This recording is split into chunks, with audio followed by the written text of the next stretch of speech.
కనుక ఒక గురు పరంపరలు లేకుండా తపస్సు లేకుండా సెంటర్స్ కట్టేసి పెద్ద పెద్ద ఫేమస్ అయిన వాళ్ళతోటి చాలా కష్టం ఉంది. ఇప్పుడు ఈ మధ్యలో అదే చాలా ఇది శాస్త్రాలకు వ్యతిరేకరించి చెప్తారు, సాధనల్ని ఉల్టా చెప్తారు, ఇంకా ఏకంగా పడుకోని ధ్యానం చేయించేటోళ్ళు ఉన్నారు. అంతేనా మన ఊరుకోరు.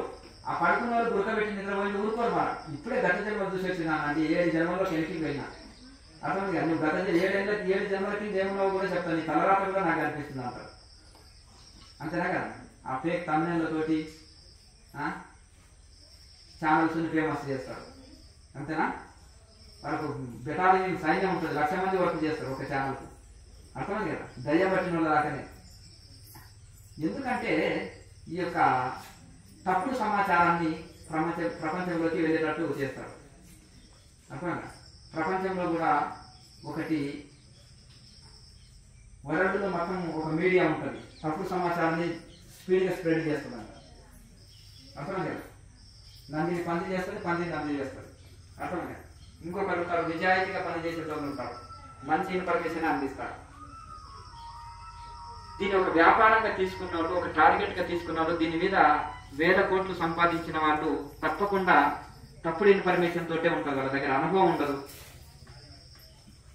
ఉండదు. ఇంకొకటి శాస్త్రాలు ఒక సరి అయిన శాస్త్రాలు అనుసరించారు, గురు పరంపర ఉండదు, తపస్సు ఉండదు, సాధన ఉండదు, ఏముండదు, జీరో అనుభవం ఉంటుంది. వాళ్ళు పొందింది కూడా జీరో బెనిఫిట్ అందులో. కానీ దాన్ని ఆడంబరం అట్టహాసాలతోటి ఆ శాస్త్రంలో ఉన్నది కూడా సరిగ్గా చెప్పరు. అనుభవం ఏమాత్రం ఉండదు. కేవలం దాన్ని మరి ఎందుకు పెట్టుకున్నారా అంటే దుకాణం వ్యాపారం కోసం పెట్టుకున్నారు. దాంతో ఏంటంటే చాలా మంది సాధకులకి చాలా నష్టం. లాభం లేదు, పైగా నష్టం అన్నమాట. కనుక మనం తెలివైన వాళ్ళము భగవంతుడు వేదాస్ ఇచ్చాడు కాబట్టి మరి శాస్త్రాలు ఏం చెప్తున్నాయి, వీళ్ళు గురు పరంపరలో ఉన్నారా, మనం ఇది కరెక్ట్ చెప్తున్నారా అనేది ఆలోచన చేసి కరెక్ట్గా వెళ్తే మంచిది. 5 పైసల పుణ్యం ఉంటే 5 పైసల గురువు దొరుకుతాడు, 1,00,000 రూపాయల పుణ్యం ఉంటే 1,00,000 రూపాయల గురువు దొరుకుతాడు. 5 పైసల పుణ్యం ఉన్న వాళ్ళు అందులో కొట్టుకొని పోతుంటారు, ఆ ఊరిలోకి వెళ్ళి బయటపడలేదు. అర్థమైందా. కనుక అలాగే మీరు ఈ విధంగా మీరు ఆలోచన చేసుకోండి. భగవంతుడు మనకు బ్రెయిన్ ఇచ్చాడు కాబట్టి ఆలోచన చేసి ముందుకెళ్ళాలి. ఒకవేళ మరి ఇంత పొడి అంత పొడి అన్నప్పుడు అక్కడ శ్వాసంతో పనిచేయరు, అక్కడ చిన్న లాజిక్ పాయింట్ అక్కడే పట్టుకోవచ్చు. దొంగలంతా అక్కడే పట్టుకోవచ్చు. ఇంత పొడి అంత పొడి అని చెప్పి మళ్ళీ డబ్బుల కోసం పనిచేయరు. ఒక ఋషి డబ్బు కోసం పనిచేయడు. అర్థమైందా. కనుక ఏం చేస్తారంటే వీళ్ళు ఫండ్స్ లెక్కన తీసుకొని కొన్ని వందల కంపెనీలు పెట్టుకుంటారు. ఆ కంపెనీలో 10% తీస్తే సంస్థలు నడపవచ్చు. అర్థమైందా. మన డొనేషన్లు వదలరు, పీడించి ఒక బీదవాడు ఒక వాళ్ళ గేటు దాటిలోకి వెళ్ళి ఎంట్రీ కాలేదు. అర్థమైందా. సంపన్నులు కూడా ఎందుకు వెళ్తారా అంటే కాలక్షేపం కోసం. మాకు ఒక గురువు ఉన్నాడని, మేము ఒక స్పిరిచువాలిటీ అని చెప్పుకోవడానికి. వాళ్ళు చెప్పే మాయమాటల్లో వీళ్ళు బోధ పడతారు. కనుక ఈ విధంగా మనం నిజంగా మనం తరించాలని కోరుకున్నప్పుడు ఋషుల మార్గంలో వెళ్ళాలి. కరెక్ట్ మార్గంలో వెళ్తే మనం తరిస్తాం. శాస్త్రాన్ని కరెక్ట్గా అధ్యయనం చేయాలి, సాధన కూడా కరెక్ట్ చేయాలి. టీవీ ప్రాక్టికల్ 2 కాళ్ళు లేకుండా. ఇప్పుడు చాలా మంది ఏమనుకుంటారు, అహం బ్రహ్మాస్మి అనుకో, నేను ఇంజనీర్ అనుకో, డాక్టర్ అనుకో, సాధన మొత్తం చేసినా అనుకో, ఎంటర్టైన్మెంట్ పొందినాను అనుకో, నేను పోయొచ్చిన కాసి నీవు కూడా పోయి వచ్చినా అనుకో, ఇట్లా ఊహాగానంలో ఉంటున్నారు. అంతే. నాకు అన్నం తిన్నాను అనుకో, మరి అన్నం ఎందుకు తినేది, తిన్నాను అనుకో అంటే సరిపోతుంది కదా. మరి రోజు ట్యాబ్లెట్లు ఎందుకు వేసుకుంటున్నావు, ట్యాబ్లెట్ వేసుకున్నావు అనుకో, రోగం పోయింది అనుకో అంతే. మరి అలాగే అహం బ్రహ్మాస్మి అనుకో అంటే అనుకుంటే ఒరిగేది లేదు, సాధన చేస్తే ఆ స్థితి వస్తుంది. అనుకో అని బ్యాచ్ ఎక్కువైంది ఇప్పుడు ఈ మధ్యలో. ఒకరని కాదు, చాలా సంవత్సరాలు ఉన్నాయి. ఒక్కొక్కరిని అనడానికి లేదు, చాలా తయారైంది ఇట్లా. ఆయన ఈ అర్ధ మార్గంలో సక్సెస్ అంటే నేను ఎందుకు కావద్దని ఇంకొక ఆయనకు వస్తుంది ఆలోచన. అర్థమైనా. ఆయన నాలుకని ఫ్యామిలీ లైఫ్ వ్యాపారంలో లాస్ అయిండు, ఆయన కొత్త దుకాణం పెట్టుకున్నాడు, గురించి అవుతాడని ఎత్తిండు. నేను కూడా ఎత్తితే నేను ఎందుకు ఎత్తొద్దు. అర్థమైంది కదా. నా భార్య బిడ్డలే ప్రచారకులుగా పెట్టుకుంటాను నేను. అర్థమైంది. ఈయన దేవుడు అంటే అని ప్రచారం చేసిన వాళ్ళతోటి అట్లా ఈ విధంగా ఇట్లా తయారైపోతుంది. ఒక ప్లాస్టిక్ డబ్బాల కంపెనీలో 5,000 జీతం చేసే ఒక బాబు కథను ఏం చేశాడంటే, భార్యనేమో వాట్సాప్ గ్రూపు, తమ్ముడేమో ఇది మా అన్న దేవుడు అని ప్రచారం. బాగుంది కదా. ప్రచారకుడు టోటల్ ఫ్యామిలీ. ఒక ట్రాక్టర్ కూలు ఏం గురించి నువ్వు పూలు వేయించుకోవు, పూలు పట్టించుకోవు, ఎందుకు ఇట్లా నువ్వు మాల వేయించుకుంటే అందరం తల మాల పట్టుకొస్తుంది అంటే డబ్బులు వేస్ట్ ఎందుకు నాయన? భక్తి అనేది మనసులో పెట్టుకునేది. అర్థమైంది కదా? ఈ గృహస్థ గురూజీలు మహా ఆడంబరం చేస్తున్నారు. ఇక పాదాలు ముందర వేసేస్తే ఇక చూసుకోండి, ఆహా ఇంకా ఒక్కొక్కరైతే ఊగిపోతుంటారు. ఆయన స్టేజ్ మీద ఊగిపోతుంటాడు, కింద వీళ్ళు ఊగిపోతుంటాడు. Body mind control meditation. ఇక ఇంకా ఊగిపోతే నేను ఒప్పుకోను. ఎందుకు? ఇది తప్పు అని చెప్తా కాబట్టి వాళ్ళు సరి చేసుకుంటారు. తెలియక ఊగిపోయే వాళ్ళు కూడా సరి చేసుకుంటారు. అది రైట్ గ్రేట్ అని అన్నాను అనుకోండి, ఇక అందరూ ఊగిపోవడం స్టార్ట్ చేస్తారు. అంతేనా కదా? ఇంకొక కొత్తగా డ్రామా స్టార్ట్ చేస్తూనే ఉంటారు. Body mind control meditation. ఊగిపోవడం ఏంటిది? పునకాలోచనగా. అంతే కదండి. కనుక ఈ ఊగిపోయే బ్యాచ్లు చాలా తయారైపోయింది ఇప్పుడు. చూడండి యూట్యూబ్లో చాలా మంది ఆఫ్ మైండ్ యూట్యూబ్లో ఆఫ్ మైండ్ గురుజీలు ఏం చేస్తున్నారంటే అందరిని పునకాల దాకా ఊగిస్తున్నారు. ఈ ప్రాణాయామ అభ్యాసం చేయడం వలన యోగాభ్యాసంతో బాడీ మైండ్ కంట్రోల్ ఉంటుంది. ఈ ఊగిపోవడం పునకాలు ఉండవు. బాడీ మైండ్ కంట్రోలే మెడిటేషన్. శరీరం కంట్రోల్ లేదు, మైండ్ కంట్రోల్ లేదు. ఏం మెడిటేషన్ అంటారు? Monkey mind. అంతే. కోతి చేస్తారు. కోతికి ధ్యానం కుదురుతుందా?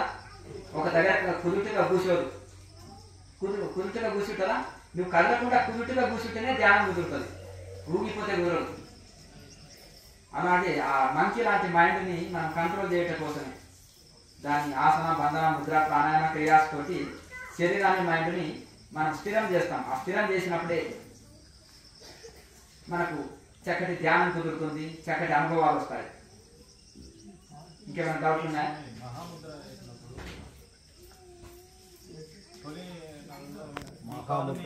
మహాముద్ర చేసినప్పుడు ఒకసారి ఈ పక్క నుంచి ఇలా ఫోర్స్గా నొక్కినట్టు అనిపిస్తుంది. ఇంకొకసారి ఈ పక్క చేసినప్పుడు ఈ పక్క మనము శ్వాసని లోపల బాగా బంధించినప్పుడు ఆ యొక్క లోపల ఉండే శ్వాస శరీరంలోకి నాలుగులోకి ప్రవేశించినప్పుడు అక్కడక్కడ కొన్ని కదలికలు వస్తాయి. దాంట్లో కంగారు ఆలోచన వస్తుంది. చెప్పండి. నిన్న మెడిటేషన్ అంతా ఈ ధ్యానం అంతా నేను పనుకుంటాను కదా, పనుకొని అయినాక ఇవన్నీ ఒక్కొక్కటేనే ఇట్లా పువ్వు అన్నట్లా వెళ్తా ఉంటాయి స్వామి. ఇట్లా రకరకాల అనుభవాలు వస్తాయి, మంచి అనుభవాలు అని చెప్పినా కదా. ఇంకా భయపడనక్కర్లేదు కదా. సరే స్వామి. మరి ఇంట్లో నేను ధ్యానం అంతా చేసి అయిపోయాక దేవుని దీపంలోని మహా అవతార్ బాబా కొంచెం కనపడిన తర్వాత నేను మొక్కి వంటింట్లోకి వస్తాయి గదిలోకి. మా ఇంట్లోని గదిలో ఒక కిటికీ ఉంది స్వామి. కిటికీలో ఇంటిగా వెలుగు చాలా జ్యోతిగా కనపడిచ్చింది స్వామి. నేను ఇప్పుడు ఇంకా చూశాను కదా, స్వామినే కదా అని మొక్కండి స్వామి. స్వామి నేను హిమాలయకి రావాలా అనుకోండి స్వామి, నీ గృహ ఊరాలా నేను అనుకోండి స్వామి. మిమ్మల్ని నడుచుకోండి స్వామి. దాని వల్ల మీరు కనపడ్డారు అని చాలా సంతోషమైన స్వామి. దుఃఖం వచ్చేసా చూస్తా ఫుల్ చాలా ఇంతవరకు చూసాను స్వామి. నువ్వు ఇక్కడ ఉంటే అనుభవం పొందినావు. హిమాలయంలో నిండా 3 పుట్టలు తినేటోళ్ళకు 10 ఏళ్ళకు కూడా అనుభవం కలదు. అర్థమైంది కదా? 3 పుట్టలు తిని హాయిగా పడుతుంటాయి. ఇంటికాడ సాధన చేసిన వాళ్ళకు ఇల్లునే హిమాలయాలుగా మార్చుకోవచ్చు. హిమాలయాలో పోయిన 3 పుట్టలు తిని పడుతున్న వాళ్ళకు రావు అనుభవాలు.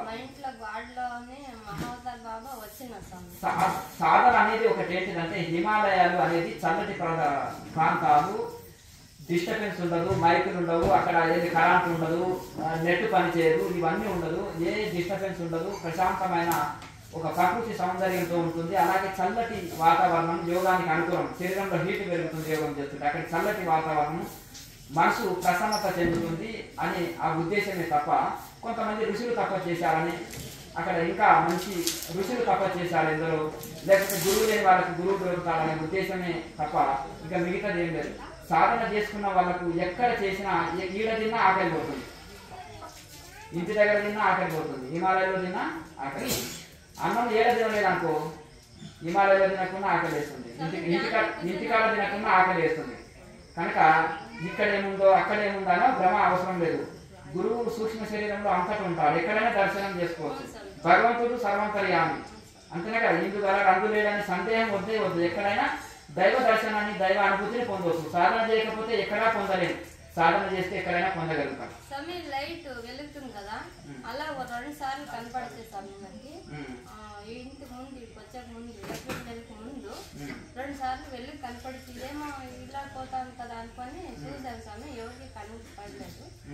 మళ్ళీ ఫుల్ వాన అంటే వాన స్వామి, ఏప్రిల్ నెల కింద ముందు పూర్తి వాన స్వామి. నా కొడుకుకి చాలా జ్వరం వచ్చిండే పరీక్షలు ఉండే, స్కూల్ పోయాకి వాడు పోవద్దంటే పోతుండ్రు స్వామి. నాకే నేను టైలర్ చేస్తాను స్వామి, పట్టుకుంటాను. నాకే టైం లేదు, వద్దు అన్న పోతా ఉన్నారు. భగవంతుడా నువ్వే అందరికీ కాలకూడదు, నాదేమీ లేదు, నేను వస్తూ ఉన్నట్లు అంతే, నువ్వు ఎట్లా నడుస్తావు నేను అట్లా నడుస్తాను, నాకు సాయం చేసేవాడు ఎవరు లేరంటే స్వామి. మహావతారు బాగానే ముఖం అంతా సేమ్ అట్లా స్వామి. నా కొడుకుని స్కూల్ పై ఇడిచినాడు స్వామి, తిరిగి తెచ్చి ఇంటికి ఇడిచినారు, ట్యూషన్ తీసుకోపోయినారు, తిరిగి తెచ్చి ఇడిచినారు. 3 రోజులు అట్లే చేసినారు స్వామి. నేనేమనుకున్నా అంటే నా కొడుకు పరిచయం ఉండేవాడు స్వామి, ఈ స్వామి వచ్చినాడు అనుకో నేను అనుకోండా. నా కొడుకేమి నా అమ్మకి గుర్తుండేవాళ్ళే నాకు తెచ్చి ఇడుస్తున్నారా అనుకోండా. నేను 3వ రోజు నేను అడిగిన, నువ్వు ఎవరబ్బా ఇట్లు తెచ్చిడిస్తున్నావు అంటే ఏమి మాట్లాడలేదు స్వామి, నవ్వుతుండే అంతేనే. తిరిగి అవంటే ఇంకొక ప్రశ్న అడిగి నువ్వెవరు చెప్పు అంటే నేను ఇక్కడే ఉన్నానులేమ్మా అని. మఖం అంతా సేమ్ మహావతార్ బాగానే స్వామి, ఫుల్ చాలా తేజస్సు మఖము. 16 ఏళ్ళు 17 ఏళ్ళు ఉంటాయి స్వామి ఆ పిల్లోనికి. అప్పుడు నీకు తిరిగి కనపడలేదు స్వామి.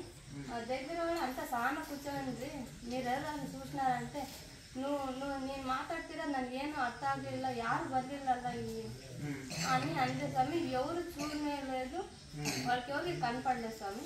3 రోజులు కంటిన్యూగా వచ్చినారు స్వామి. నాకు మా ఇంటి దగ్గర తీసుకుపోయినాడు స్వామి, మా స్కూల్కి దానికి పారాడు. నాకంటూ చాలా దుఃఖమైంది, సంతోషమైంది. ఇక్కడ స్వామి అన్ని చోట్ల మన సొంత తెలివి పనిచేయదు ఆధ్యాత్మికంలో.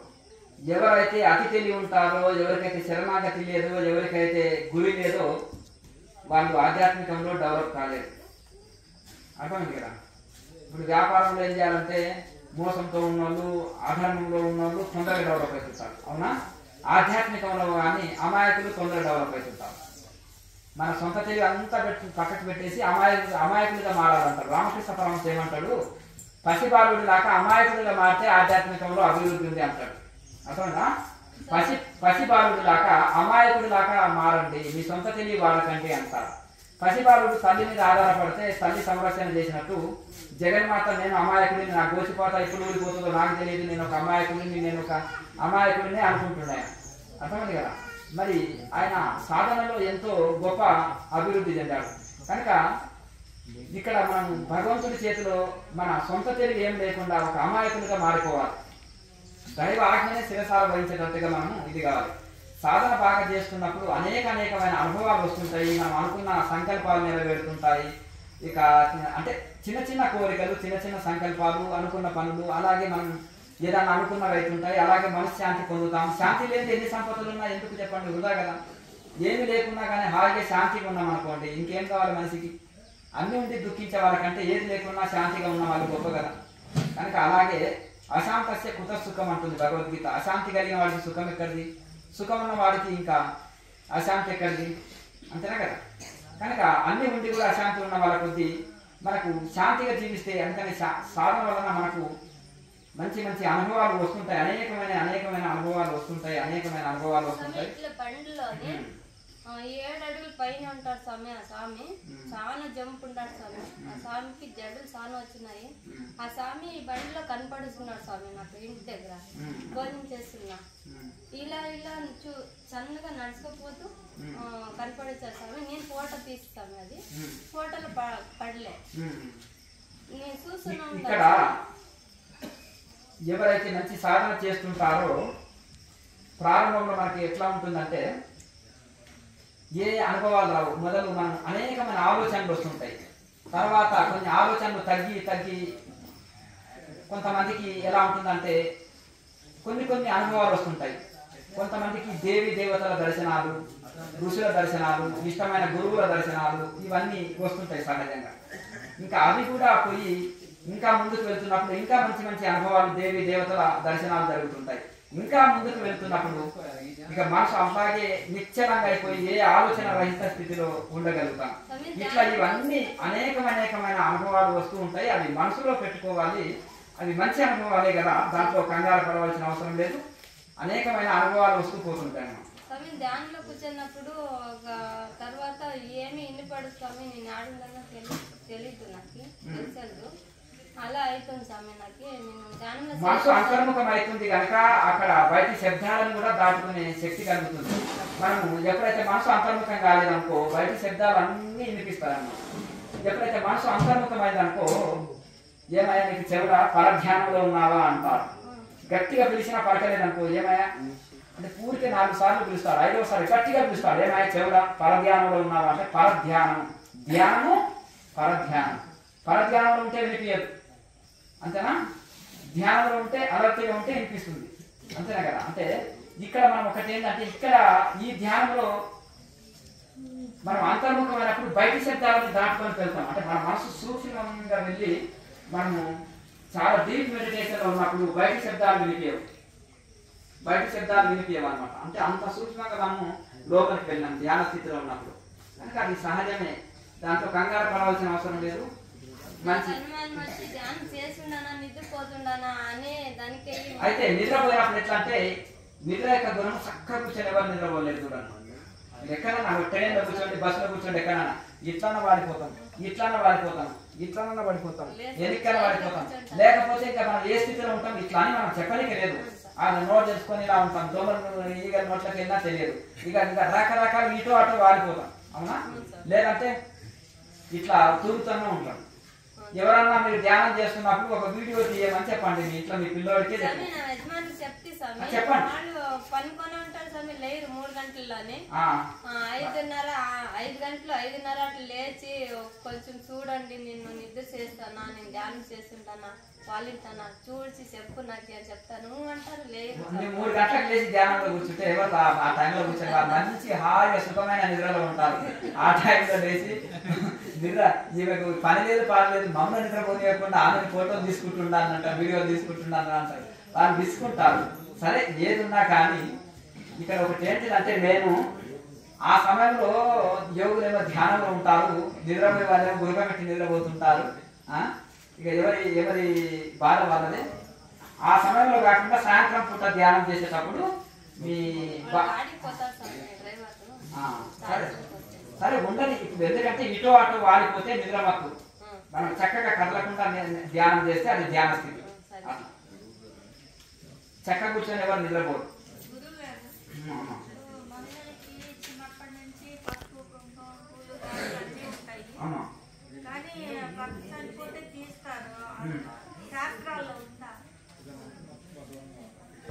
ఒకటి ఏంటిదంటే ముఖ్యంగా అందులో కొన్ని నియమాలు పెట్టారు. అయితే స్త్రీ పురుషులకు సమానంగా నియమాలు పెట్టాలి, అప్పుడు సమానత్వం ఉంటుంది ఏదైనా కానీ. అది ఒకటి ఎందుకంటే ఆ బొట్టు లేకపోతే ఆమెకు భర్త చనిపోయాడని గుర్తు. ఇప్పుడు తాళి ఉంటే భర్త ఉన్నాడని. ఇప్పుడు పుస్తక మెట్టెలు ఇవన్నీ ఉంటే ఏంటంటే ఈమెకు పెళ్లి అయింది ఒక గృహిణి అని గుర్తు. అవి తీసేస్తే ఇవన్నీ తీసేస్తారు కదా, బొట్టు కూడా పెట్టరు. ఇవన్నీ తీసేసినప్పుడు ఆమె యొక్క భర్త చనిపోయిందని గుర్తు. అలాగే ఇవేమి లేకుండా ఉన్న చిన్నపిల్లలకి ఇంకా పెళ్లి కాని వాళ్ళు అంటారు పుస్తక మెట్టెలు కానీ లేకపోతే. ఏంటంటే వాళ్ళు మామూలుగా బొట్టు పెట్టుకుంటారు, అలంకరించుకుంటారు, ఇవన్నీ ఉంటాయి కదా. చిన్నపిల్లలు పెళ్లి కాని వాళ్ళు అన్ని అలంకరించుకుంటారు కదా. ఒక పుస్తక మెట్టలు ఒకటే ఉండవు అంతే, ఇంకా మిగతాలన్నీ సేమ్ అలంకరించుకుంటారు. అయితే ఇవన్నీ ఉన్నప్పుడు ముత్తైదువునా కాదా అనేది మనం చూస్తేనే గుర్తుపట్టే కొన్ని చిహ్నాలు పూర్వంలో కొన్ని ఏర్పాటు చేసేవారు గుర్తు కోసమే.